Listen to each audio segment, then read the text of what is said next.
You lost weight. They call it coma diet. Lose weight while you sleep. If the future were in your hands. The daughter's screaming. The house is burning. Would you change it? Hurry up! It's not too late. Touch this man's hand, and you are in the grip of the dead zone. I've had another episode. Only the imagination of author Stephen King could take you there.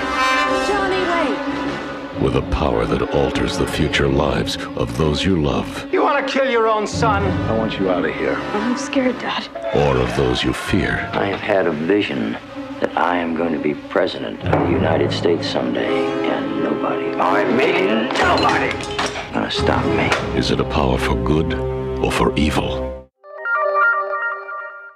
Welcome back to Should You Watch This with the Popcorn Priest. I'm your host, Chris Compton.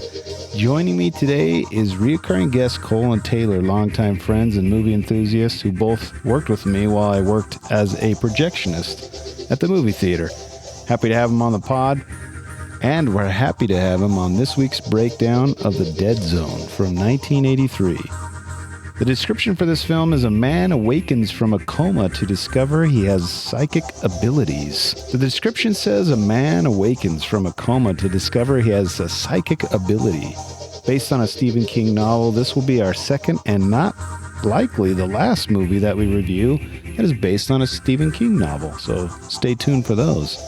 Directed by David Cronenberg, top billed stars are Christopher Walken, Brooke Adams, Tom Skerritt, and Martin Sheen. 1 hour and 43-minute runtime, rated R. Genre on Rotten Tomatoes gives it sci-fi, comma, mystery, and thriller.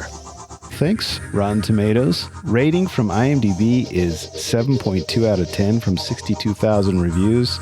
Rotten Tomatoes gives it at 89% from the critics and 76% from the rest of us. Box office haul on a $7 to $10 million budget, which is, I saw conflicting numbers on the internet. This made a worldwide box office haul of $20.7 million. So not really that great. And where to watch this one right now, if you have Amazon Prime or Hulu, you can watch it for free with those streaming services. And now for the best segment on podcasts around. Should or shouldn't you watch this? 5 reasons why you should watch The Dead Zone. Number 1, if you are a Stephen King fan. Number 2, if you want to see a young, strapping Christopher Walken.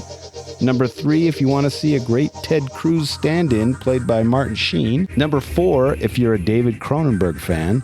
And number 5, if you like movies from David Fincher, especially movies like The Zodiac, or I guess it's Zodiac. It has a similar vibe to it in some places, so that might interest you. At this point, there may be some spoilers up ahead, so if you want to watch and then come back and join us for a breakdown of The Dead Zone from 1992, do so now. And now for some popcorn trivia. The Dead Zone was the first of several Stephen King novels and short stories that took place in the fictional small town of Castle Rock. Others include Cujo from 1983, Stand By Me from 1986, The Dark Half from 1993, and Needful Things from 1993 as well. The sweat on Christopher Walken's face during the burning bedroom sequence was in fact a flame retardant chemical that had been sprayed onto him. The resulting effect, which hadn't been anticipated, looked surprisingly dramatic on film.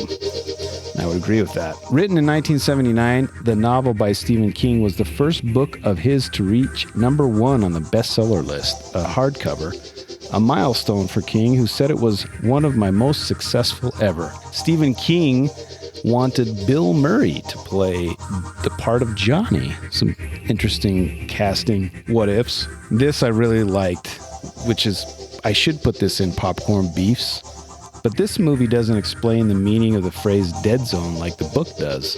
Stephen King was going off old theories that people use only 10% of their brains, and that we haven't even unlocked the secrets of the other 90%, and that when Johnny was in his coma, his brain had to create new pathways to get around the paralyzed part of his mind. So new pathways were created in the dead zone, that 90% that people normally don't use. And this enabled him to develop powers of ESP and second sight. We now know that this theory is wrong. In fact, people use 100% of their brains. But this movie came out in 1983, so we didn't know any better. To be honest, I don't even know if this is true, because I feel like some of my brains don't get used sometimes. And I wish that I could tap into those other fleshy parts that don't get used. Tweet me and tell me if I'm wrong. Who knows? How many percentages of our brain do we use? Is it all? Is it 90? Is it 10? Who knows? The internet knows. And last but not least, Roger Ebert of the Chicago Times gave the film 3.5 stars. Thanks, Raj. Describing The Dead Zone as by far the best of the half a dozen cinematic adaptations of King's novels to date. He praised Cronenberg's direction for successfully weaving the supernatural into the everyday and noted believable performances by the entire cast, especially Walken. Quotes, Walken does such a good job of portraying Johnny Smith, the man with the strange gift, that we forget this is science fiction or fantasy or whatever and just accept it as this guy's story. That was a great take. A hot take by Roger Ebert. Popcorn Beefs. I wish that it was only an hour and a half. It's like an hour and 45 minutes, which is kind of too long. It's a little slow in parts. But it would have been cool if it was just split up into two parts, like a little mini-series. That would have been dope. That's my only beef with this movie. Ba-ba-da-ba-ba-da-ba. Welcome back to another episode of The Popcorn Priest. We've just screened The Dead Zone. Starring Christopher Walken, not the Anthony Michael Hall version. 1983, a man awakens from a 5-year coma to discover he has psychic abilities. Based on a novel by Spoiler alert. That's some bad grammar. He has a psychic abilities. Incorrect. Well, that's not a spoiler. It says it right there in the title. I know, but I would have rather not known that. But I mean, yeah, like the ideal scenario is you go in and see this without knowing anything about it. But like, when's that going to happen? Exactly. Rather to go in not knowing and experience it for yourself, rather than having the path laid out for you. So I get where he's coming from. But it is the shortest. I mean, that's it. That's the shortest description. That's the movie. All time. That is literally probably the first time I've seen one line to describe it. That's what I'm saying. It's like the shortest. But yeah, no, that's it. I mean, it's based on a Stephen King novel, I guess. How did you say you found? I was people talking about Ted Cruz. They're comparing this. No, they're comparing Martin Sheen's character in this to Ted Cruz. He's the Zodiac killer? No, well that's that. But no, just his like insane desire to win the presidency. Wait, Martin Sheen killed JFK with the help of his father? How does this relate to Ted Cruz? I'm confused. Just, the same aspirations, the same man of the people. God, if Ted Cruz wound up being the Zodiac killer, I would cast a vote for him no matter what he was running. But no, like the thing was like, no, Ted Cruz becomes president. That's it. Like he's going to be. No, Ted Cruz is. It's just because of his presentation of being like this idiot. Raw. Yeah, exactly. God, I'm surprised Ted Cruz can take an aptitude test, let alone run for president. Well, we were excited this time that Cole was going to be here. He's well rested.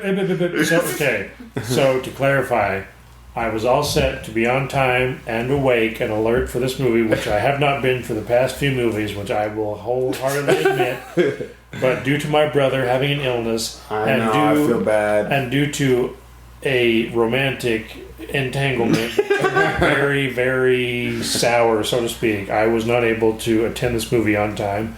So therefore, I only caught about 2/3. But given the you only missed like 20 minutes. We caught. You missed some flavor. No, I missed 26 minutes because you had paused when I walked in here. It was at 26 minutes when I walked in, but.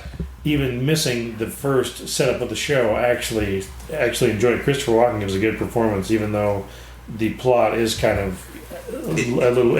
You can definitely tell it's not meant for film. It's like a Twilight Zone. Yeah, that's what I said. Like you definitely get the feeling that it was based on a book where like pacing wasn't that issue because it does kind of have like a episodic structure. Well, that's what somebody mentioned was like Stephen King's like. The best horror writer ever, but he's way better at short stories than he is at like longer stories like The Stand or It.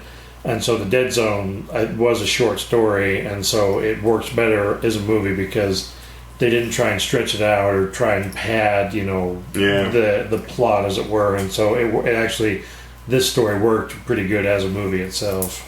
Like, I like the pace of it. Like, it's like slow. I mean, The dialogue felt really slow. Like the pauses between. Well, that's just Christopher Walken. Well, no, not just him, but it's that second act, because you get how he gets his powers, and then the third act you get how he puts them to good use. But it's that second act where they weren't really sure what to do or how to develop it, so you're kind of like scratching your head. I mean, you get some development of like him like seeing like what it does and like seeing like is the future changeable. That's what I mean. What it does, but at the same time, he's still. Like, but he's trying to develop. Like, there is no greater structure that you're aware of, even at any point of it. Really, it kind of loses its way it's trying to find its way for a little bit until you get to that third act with Martin Sheen, and then I think when Martin Sheen shows up, he steals the show. Yeah, I thought that his character was. He did a really good job. It was like this really fast talking politician with him finding out.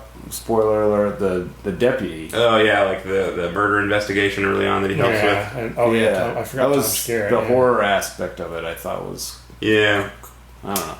I like that, and I wouldn't really call it horror though. It's like like I mean, it's listed as that. And it's David Cronenberg. It's more sci-fi. Yeah, it's more sci-fi than horror. It's nothing really scary about it. It's kind of like a sci-fi thriller kind of, but even then, it's not too thrillery because there's not that much danger. Yeah, but like killer, I'm trying to think of what to. I just barely thought of what I could compare it to, and now I lost it. It's crap! Ignore me. It's ignore me. No. There's a movie recently that I saw that it's kind of reminiscent of, but it eludes me at the moment because I'm trying to think of it. It's more like kind of like a parallel universe. It really feels like a Twilight Zone episode.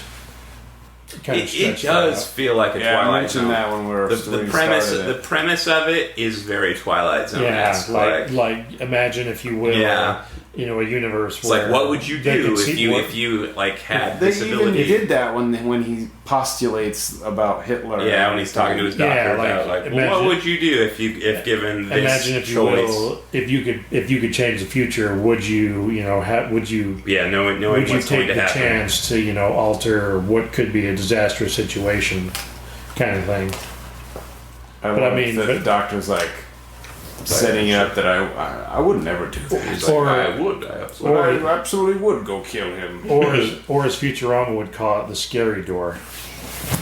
Yeah. But I give it I had no a medium idea. bucket for sure. It's good. I had no idea what it. Taylor was going to pick. I had no idea what I walked into, but I was still entertained. Yeah, I liked it. Surprising. It's surprising. I mean, it's old. Early David Cronenberg. Exactly. That's a really good way to put it. Or like, no, it is him. It literally is. That is who directed it. Yeah, David Cronenberg. Even it reminds me of even like a David Fincher kind of movie. Like kind of like if he had like a more like if he had a more like what if it's like genre film like more like The Game, but a more sci-fi kind of what outcome would you choose? Yeah, I think it's fun. It's kind of fun to laugh at stuff that you're not supposed to too. It's kind of just seeing Walken as a young man is cool. Would you have the guts to kill baby Hitler? That's the real question. I don't know about baby Hitler. Yeah, that was the... Well, even if it was baby Hitler, 19-year-old Hitler. No, because the sad thing is I was reading, I can't remember where I was reading it. It wouldn't matter. So there's some theory that like the original Hitler died, like he actually was assassinated in that Valkyrie plot. But because like his ideas were so present and so strong, it was already in motion. They had a stand-in that just filled in for him at that point. Because even without Hitler, that's like one of the arguments. If you actually go back and look, it's like the economic situation that led to the rise of Nazi Germany would still be there. It was the Treaty of Versailles, and then it was the anti-Semitism that basically it wouldn't matter who it was. it would have led to that. And it also happened in a lot of other places besides Germany. So like it's like the situation. Yeah, well, I mean, even in like America, like if it wasn't Donald Trump, if it was somebody else, with the same views, no, absolutely, we would have still been in the same place. Sorry to distract from the actual movie. No, it's an interesting. But I mean, like that's what this movie kind of like is. It's a good movie. It's very thought provoking with good acting, and given that it's 36 years old, it's still very entertaining. And it's not that long either. Like, I mean, it feels long because it has a slower pace. It kind of feels long. It's only an hour and 43 minutes. Yeah. I mean, it felt flies like 2 hours. It felt like a solid 2 hours. Yeah.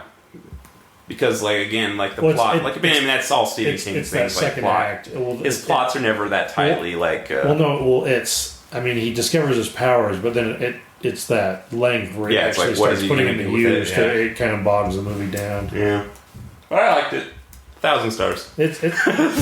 I'd say 3 out of 4. I mean, I've seen part of the actual USA series, and I'd never read the book, but I was pretty entertained not knowing what I was coming into. So I'd give it a 3 out of 4.